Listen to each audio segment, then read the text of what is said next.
আচ্ছা,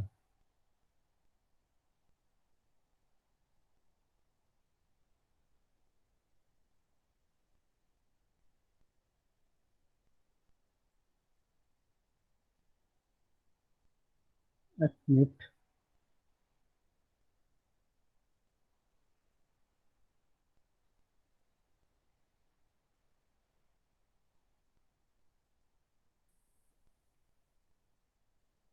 আমরা মূলত দুটো টপিক জেনেছিলাম, একটা হলো রিলিজিয়ন আর একটা হলো অ্যালিয়েনেশন।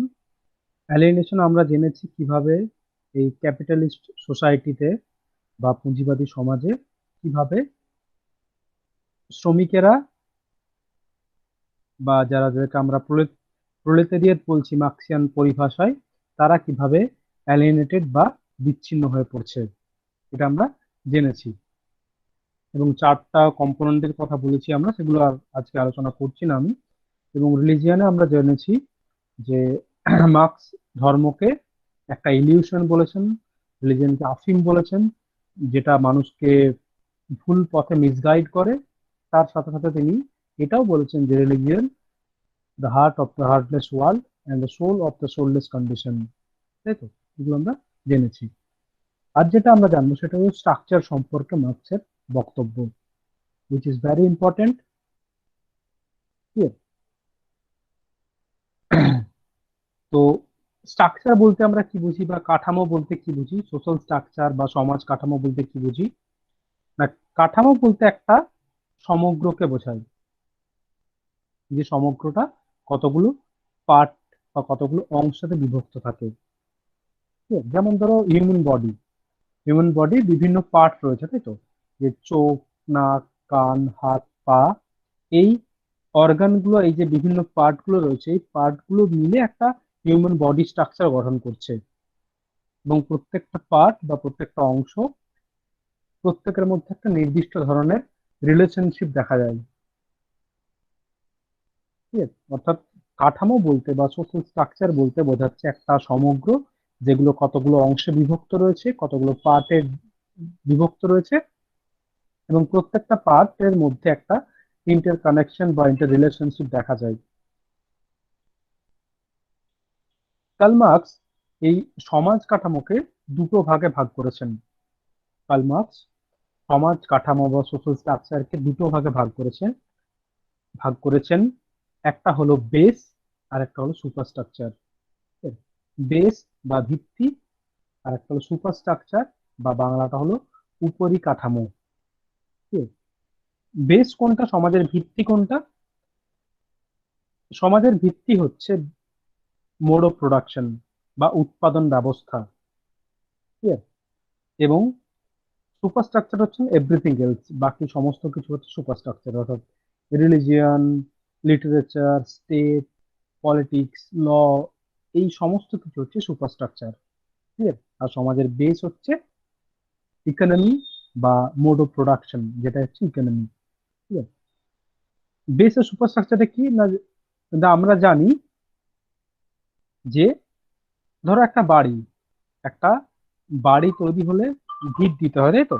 আমরা এটা জানি, আমরা এটা সবাই জানি যে একটা বাড়ি তৈরি করতে হলে ভিত দিতে হয়। এবং বাড়িটা কত উঁচু হবে, একটা বাড়ি দুতলা হবে না তিনতলা না আরো বেশি উঁচু হবে, এটা ডিপেন্ড করে আমরা ভিতটা কতটা মজবুত দিচ্ছি। অর্থাৎ একটা বাড়ি তার ভিতের উপর দাঁড়িয়ে রয়েছে, তার বেসের উপর দাঁড়িয়ে রয়েছে। ঠিক আছে? তেমনই সোসাইটির একটা ভিত রয়েছে, সোসাইটির একটা বেস রয়েছে। এবং বাড়ির যে স্ট্রাকচারটা আমরা দেখতে পাচ্ছি সেটা হচ্ছে সুপার স্ট্রাকচার, সেটা হচ্ছে উপরিকাঠামো। সেটা দাঁড়িয়ে আছে মাটির নিচের ভিতের উপর। যে ভিতটা আমি কত স্ট্রং দিয়েছি, কত শক্তিশালী দিয়েছি, কত মজবুত দিয়েছি, তার উপর ডিপেন্ড করছে আমার বাড়িটা কতটা উঁচু হবে, কত তালা হবে, তাই তো? তেমনই সোসাইটির একটা বেস রয়েছে, সেটা হচ্ছে বেসিক্যালি মোড অফ প্রোডাকশন বা উৎপাদন ব্যবস্থা। এবং এই উৎপাদন ব্যবস্থার উপর বাকি সমস্ত কিছু নির্ভর করে। মোড অফ প্রোডাকশন বদলে গেলে, উৎপাদন ব্যবস্থা বদলে গেলে, বাকি সমস্ত কিছু বদলে যায়। রিলিজিয়ন, পলিটিক্স, ফ্যামিলি, লিটারেচার, ল, এই সমস্ত কিছু হচ্ছে সুপারস্ট্রাকচার। সমস্ত কিছু দাঁড়িয়ে রয়েছে এই বেসের উপর। ঠিক আছে? Base determines the superstructure. সুপারস্ট্রাকচারকে ডিটারমাইন করছে কে? না বেস। সুপারস্ট্রাকচার বেস দ্বারা নির্ধারিত হয়। সমাজের রাজনীতি, ধর্ম, সাহিত্য, ব্যক্তির সাথে ব্যক্তির সম্পর্ক, সমস্ত কিছুকে নির্ধারণ করছে উৎপাদন ব্যবস্থা, যেটা হচ্ছে ইকোনমি, অর্থনীতি। এবং এই মোড অফ প্রোডাকশনই হলো মার্কসের আলোচনার কেন্দ্রীয় বিষয়। মার্কসের আলোচনার সেন্ট্রাল বিষয় হচ্ছে এই মোড অফ প্রোডাকশন বা উৎপাদন ব্যবস্থা। এই উৎপাদন ব্যবস্থার মধ্যে আমরা আলোচনা করব বিষয়গুলো। আমরা প্রথম দিনেই বলেছি যে আমরা এমন একটা প্রাণী, হিউম্যান বিং, বা আমরা এমন একটা প্রাণী যারা শ্রমের বিনিময়ে বাঁচি। আমরা ইনস্টেড অফ লেবার বেঁচে থাকি। আমাদের বেঁচে থাকতে হলে কাজ করতে হয়। শ্রম কি? না, শ্রম বা লেবার হচ্ছে একটা অ্যাক্টিভিটি যেটা আমরা প্রকৃতিকে বা যার দ্বারা আমরা প্রকৃতিকে পরিবর্তন করে নিজের উপযোগী করে তুলি। এটা আমরা আগে বলেছি যে we have that potentiality, we have that ability, আমাদের সেই ক্ষমতাটা রয়েছে, by which we can transform the nature as per our requirements, as per our needs. অর্থাৎ শ্রম বলতে আমাদের সে সামর্থ্যকে বোঝায়, সে যোগ্যতাকে বোঝায়, যে যোগ্যতার দ্বারা, যে সামর্থ্যের দ্বারা আমরা প্রকৃতিকে আমাদের প্রয়োজন অনুসারে বদলে নিতে পারি। আমরা আকরিক লোহা থেকে ইস্পাত বানিয়ে নিচ্ছি, আমরা খনিজ তেল থেকে পেট্রোল, ডিজেল, কেরোসিন তেল, এরকম বিভিন্ন তেল তৈরি করছি, আমরা পরিশোধিত করছি, আমরা প্রকৃতিকে ট্রান্সফর্ম করতে পারছি, আমরা গাছ কেটে সেখান থেকে কাঠের ফার্নিচার তৈরি করছি, আমরা চাষ করে সেটার থেকে সেই সবজি বা সে ফসলটাকে রান্না করে খাবার তৈরি করছি আর টেস্টি। এটাকে বলছে শ্রম। শ্রম বলতে এই প্রসেসটা, যে প্রসেসটার মধ্য দিয়ে আমরা প্রকৃতিকে ট্রান্সফর্ম করতে পারছি, প্রকৃতিকে বদলে নিতে পারছি আমাদের প্রয়োজন অনুসারে। অর্থাৎ শ্রম বলতে one kind of interaction with nature, প্রকৃতির সাথে এক ধরনের মিথস্ক্রিয়াকে বোঝায়। ক্লিয়ার? এবার আমরা যাব মোড অফ প্রোডাকশনে, বা মার্কসের আলোচনার যে কেন্দ্রীয় বিষয় মোড অফ প্রোডাকশন, যাকে সমাজের বেস বলেছেন, যেটার উপর সমাজ দাঁড়িয়ে রয়েছে, যার উপর সমস্ত কিছু দাঁড়িয়ে রয়েছে। এই মোড অফ প্রোডাকশন আজকে আমরা আলোচনা করব, এবং কিভাবে মোড অফ প্রোডাকশনের উপর সমস্ত কিছু দাঁড়িয়ে রয়েছে, কিভাবে মোড অফ প্রোডাকশন বদলে গেলে সুপারস্ট্রাকচার বদলে যাচ্ছে, সোসাইটি কিভাবে পরিবর্তিত হচ্ছে, সেইগুলো আমরা আজকে জানবো। ঠিক আছে? তো এই মোড অফ প্রোডাকশনকে মার্কস দুটো ভাগে ভাগ করেছে। ঠিক আছে? মোড অফ প্রোডাকশনকে মার্কস দুটো ভাগে ভাগ করেছেন। একটা হচ্ছে ফোর্সেস অফ প্রোডাকশন বা উৎপাদন শক্তি, আর একটা হলো রিলেশনস অফ প্রোডাকশন। প্রথমটা হচ্ছে ফোর্সেস অফ প্রোডাকশন, উৎপাদন শক্তি, FORCES, ফোর্সেস অফ প্রোডাকশন বা উৎপাদন শক্তি। সেকেন্ড হচ্ছে রিলেশনস অফ প্রোডাকশন বা উৎপাদন সম্পর্ক। ঠিক আছে?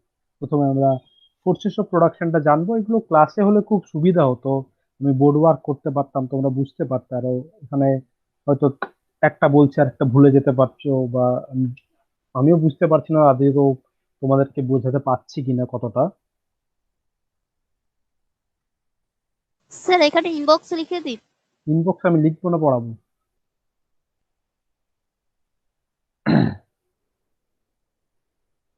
বড় প্রোডাকশনের বেসিক্যালি তাহলে দুটো ভাগ করলাম, একটা হচ্ছে ফোর্সেস অফ প্রোডাকশন, আর একটা হচ্ছে relations of production. Forces of production কোনটা?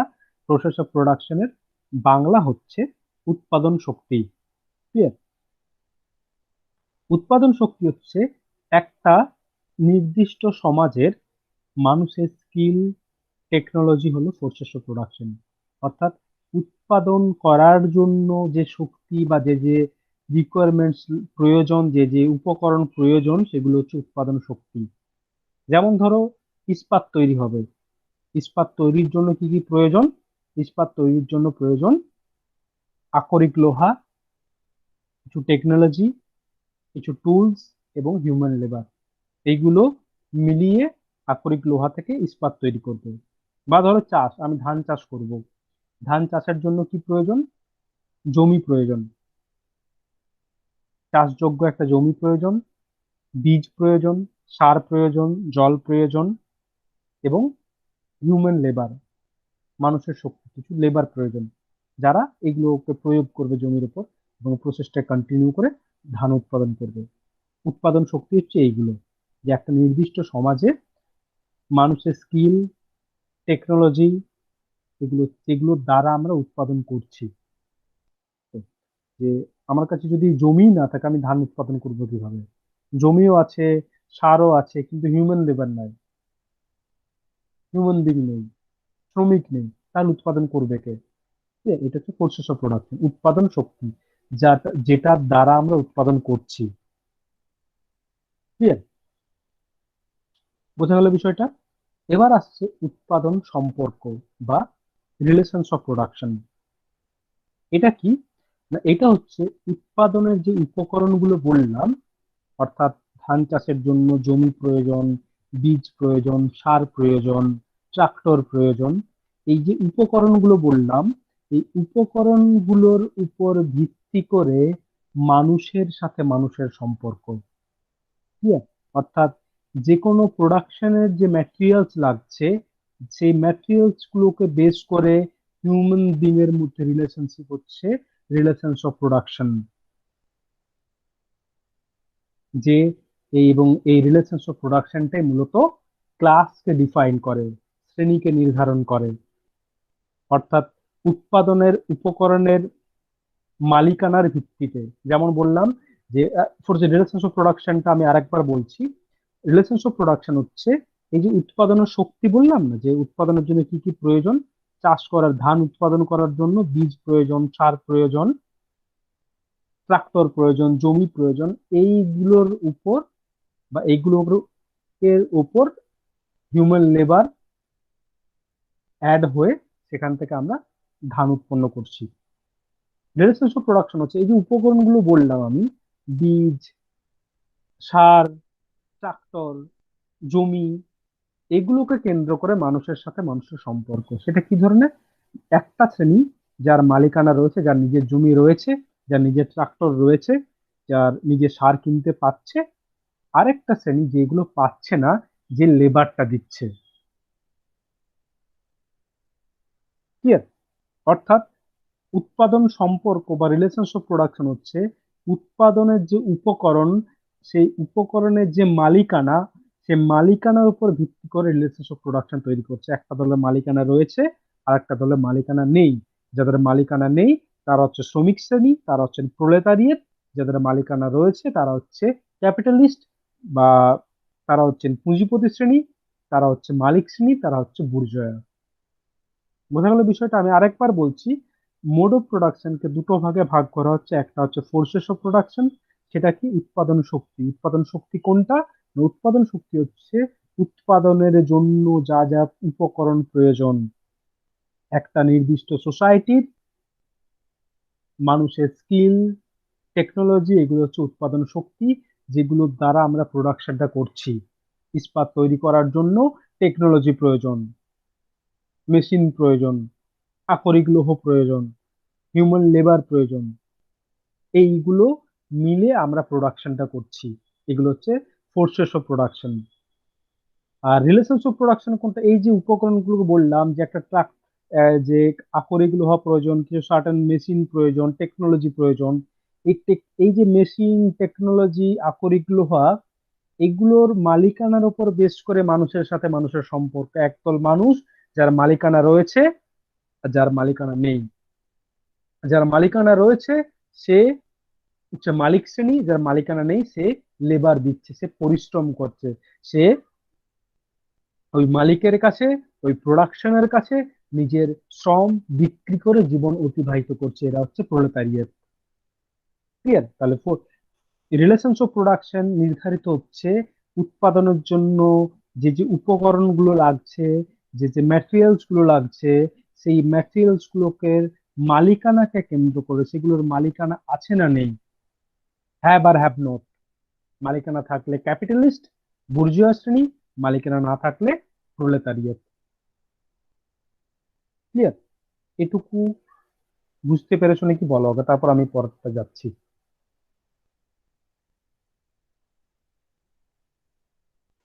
হ্যাঁ স্যার, বুঝতে পেরেছি। বাকিরা বলো। অনিন্দিতা বুঝতে পেরেছো? হ্যাঁ স্যার। আচ্ছা, কারো কোনো সমস্যা থাকলে বলো। দীপান্বিতা? হ্যাঁ স্যার, বুঝতে পেরেছি। আচ্ছা, শ্রেয়া? হ্যাঁ স্যার, বুঝতে পেরেছি। আচ্ছা, ঠিক আছে, আমি আর বাকিদের বলছি না।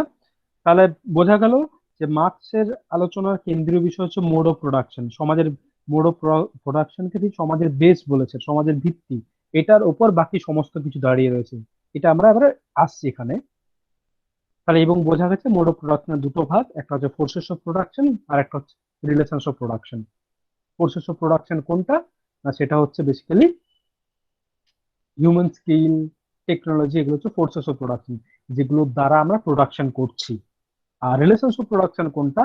এই যে উৎপাদনের জন্য যে র মেটেরিয়ালস গুলো লাগছে, সেই র মেটেরিয়ালস গুলোর মালিকানাকে কেন্দ্র করে মানুষের সাথে মানুষের সম্পর্ক। ঠিক আছে? এবার আসছি আমরা নেক্সট ইয়েতে। মার্কস বলছেন যে সমাজ কন্টিনিউয়াসলি ট্রান্সফর্ম হয়। সমাজ কোনো স্ট্যাটিক্স নয়, সমাজ কন্টিনিউয়াসলি ট্রান্সফর্ম হচ্ছে, পরিবর্তনের মধ্য দিয়ে সমাজ এগিয়ে চলেছে। এবং এই যে পরিবর্তনটা লুকিয়ে রয়েছে কোথায়? না, পরিবর্তনটা লুকিয়ে রয়েছে মোড অফ প্রোডাকশনের মধ্যে। ক্লিয়ার? সোসাইটি কন্টিনিউয়াসলি ট্রান্সফর্ম হয়, সোসাইটি ক্রমাগত পরিবর্তন হয়ে চলেছে, এবং এই পরিবর্তনটা লুকিয়ে রয়েছে মোড অফ প্রোডাকশনের মধ্যে। এবং মোড অফ প্রোডাকশন পরিবর্তন হলে পুরো সমাজ ব্যবস্থা পরিবর্তন হয়। কারণ এটা হচ্ছে সেন্ট্রাল, এটা কেন্দ্রে থাকে, এটা সমাজের বেস। এটা বদলে গেলে সুপারস্ট্রাকচার বদলে যাবে। যখনই কৃষিভিত্তিক সমাজ থেকে শিল্প সমাজ এলো, যখন ইন্ডাস্ট্রি গড়ে উঠছে, সাথে সাথে শহর গড়ে উঠছে, সাথে সাথে যৌথ পরিবার ভেঙে যাচ্ছে, নিউক্লিয়ার ফ্যামিলি গড়ে উঠছে। কারণ মোড অফ প্রোডাকশনটা বদলে গেছে। আগে এগ্রিকালচার বেসড ইকোনমি ছিল, এখন ইন্ডাস্ট্রি বেসড ইকোনমি হচ্ছে। মোড অফ প্রোডাকশন যেই বদলে যাচ্ছে, সোসাইটি বদলে যাচ্ছে, লিটারেচার বদলে যাচ্ছে, পলিটিক্স বদলে যাচ্ছে, সমস্ত কিছু বদলে যাচ্ছে। যৌথ পরিবার ভেঙে যাচ্ছে, ব্যক্তির সাথে ব্যক্তির সম্পর্ক বদলে যাচ্ছে, শহর গড়ে উঠছে, শহরের মধ্যেকার সম্পর্ক গড়ে উঠছে নতুন নতুন ধরনের, বিভিন্ন নতুন গ্রুপস গড়ে উঠছে। কারণ মোড অফ প্রোডাকশন বদলে গেছে। ক্লিয়ার? অর্থাৎ মোড অফ প্রোডাকশন, যেটাকে মার্কস বেস বলেছেন সমাজের, সে বেস বদলে গেলে সমাজের ইডিওলজি, সমাজের রাষ্ট্র, ধর্ম, ল, পলিটিক্স, লিটারেচার সমস্ত কিছু বদলে যায়। কারণ এগুলো হচ্ছে সুপারস্ট্রাকচার। ক্লিয়ার? এবং এই মোড অফ প্রোডাকশনটা পরিবর্তন হয় মূলত দ্বন্দ্বের মধ্য দিয়ে। এটাই ডায়ালেকটিক্স, যেটা মূলত হেগেল থেকে নেওয়া। আমরা হেগেলের সাথে মার্কসের যে ডিফারেন্স, সেটা আমরা পরের দিন জানবো। আজকে আমরা এই কিভাবে সোসাইটি ট্রান্সফর্ম হয় সেটা আমরা জানবো, যে কিভাবে মোড অফ প্রোডাকশনের মধ্যে দ্বন্দ্ব লুকিয়ে রয়েছে এবং কিভাবে দ্বন্দ্বের মধ্য দিয়ে সোসাইটি পরিবর্তিত হচ্ছে সেটা আমরা জানছি। মার্কস বলছেন এই দ্বন্দ্বটা বেসিক্যালি বিরোধমূলক, একটা কন্ট্রাডিক্টরি দেখা যাচ্ছে মোড অফ প্রোডাকশনের মধ্যে। এবং এই দ্বন্দ্বটা মূলত, বা এই যে কন্ট্রাডিকশনটা বেসিক্যালি উৎপাদন ব্যবস্থার মধ্যেই নিহিত রয়েছে। অর্থাৎ এই কনফ্লিক্টটা, এই ডায়ালেকটিক্সটা মূলত মোড অফ প্রোডাকশনের মধ্যে রয়েছে। এবং এই মোড অফ প্রোডাকশন বদলে গিয়ে সোসাইটি পরিবর্তন হয়। স্লেভারি থেকে ফিউডালিজম থেকে ক্যাপিটালিজম এসেছে, এবং মার্কস স্বপ্ন দেখেছেন একদিন ক্যাপিটালিজম থেকে সোশ্যালিজম আসবে। অর্থাৎ এই যে প্রত্যেকটা সোসাইটি চেঞ্জ করলাম, স্লেভারি থেকে ফিউডালিজম, অর্থাৎ দাস সমাজ থেকে সামন্ততন্ত্র, সামন্ততন্ত্র থেকে ক্যাপিটালিজম বা পুঁজিবাদ, এই পরিবর্তনটা বেসিক্যালি মোড অফ প্রোডাকশনের পরিবর্তন। এই সোসাইটি গুলো আমরা পরে জানবো, নেক্সট পড়াবো আমরা।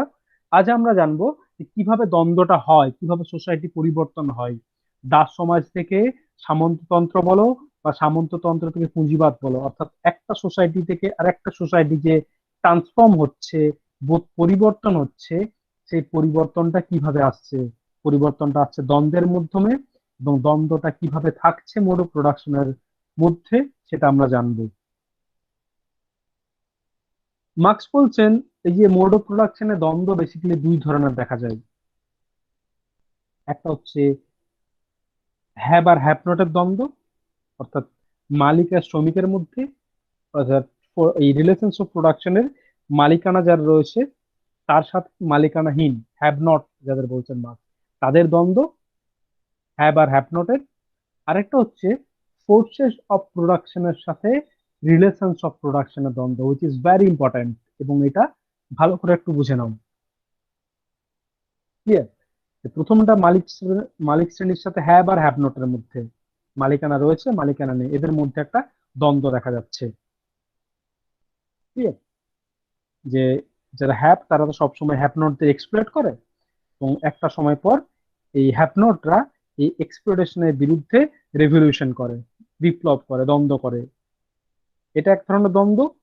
আরেক ধরনের দ্বন্দ্ব হচ্ছে ফোর্সেস অফ প্রোডাকশন, অর্থাৎ উৎপাদনের যে উপকরণ তার সাথে রিলেশনস অফ প্রোডাকশন, উৎপাদনের সম্পর্ক, এই দুটোর মধ্যে একটা দ্বন্দ্ব দেখা যায়।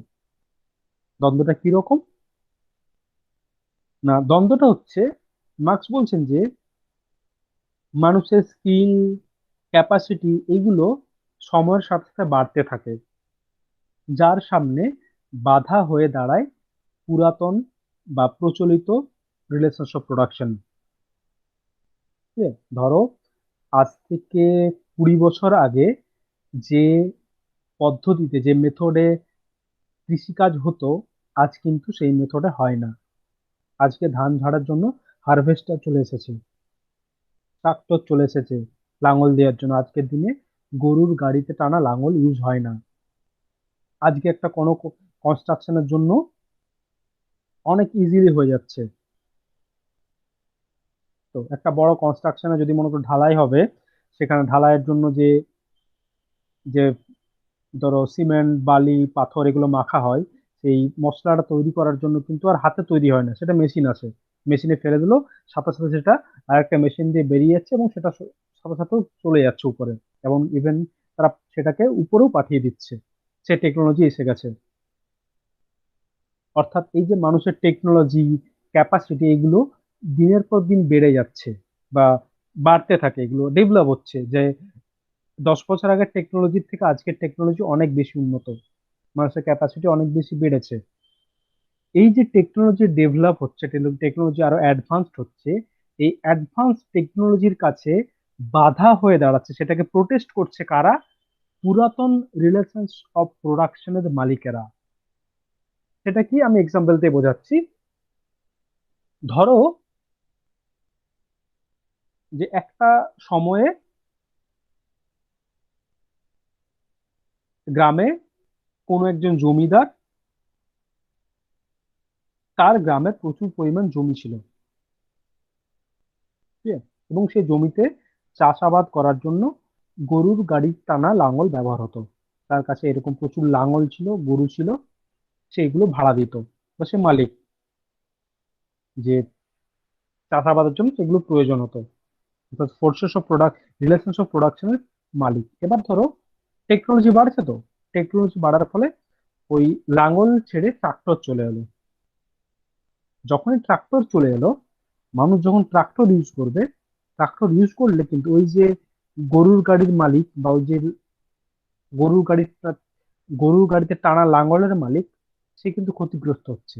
কারণ তার ওই লাঙ্গল গরুর গাড়ি কেউ ইউজ করবে না, বলদ কেউ ইউজ করবে না, সে তখন ট্রাক্টর আসারে বাধা দিচ্ছে।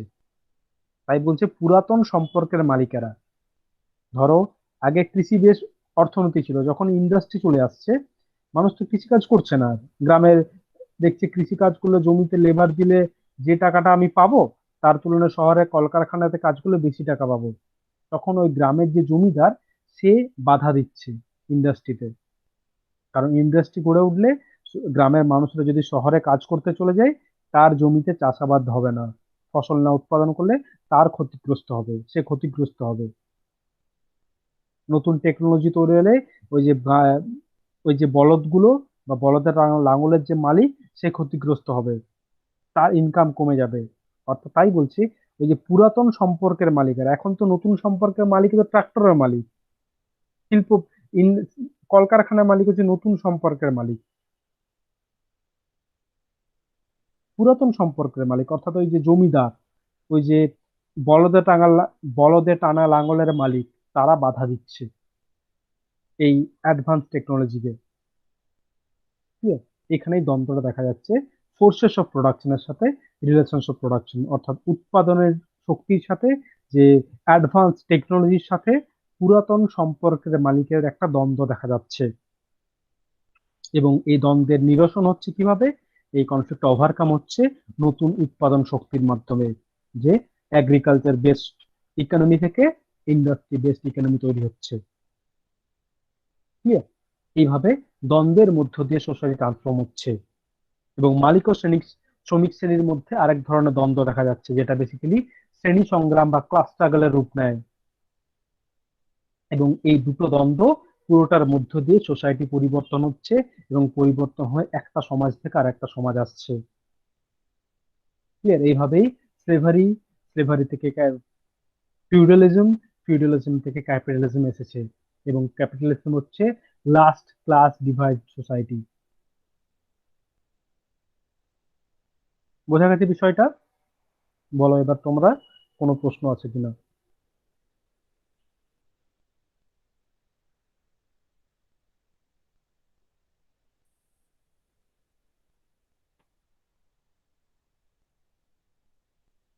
নেক্সট দিন আমরা ডায়ালেকটিক্যাল মেটেরিয়ালিজমটা পড়বো। না, ডায়ালেকটিক্যাল মেটেরিয়ালিজমটা পড়বো। আজ এটাই থাকলো, হিস্টোরিক্যাল মেটেরিয়ালিজম বা বেস সুপারস্ট্রাকচার। আমি রেকর্ডিং স্টপ করছি, তোমাদের কোনো প্রশ্ন থাকলে বলো।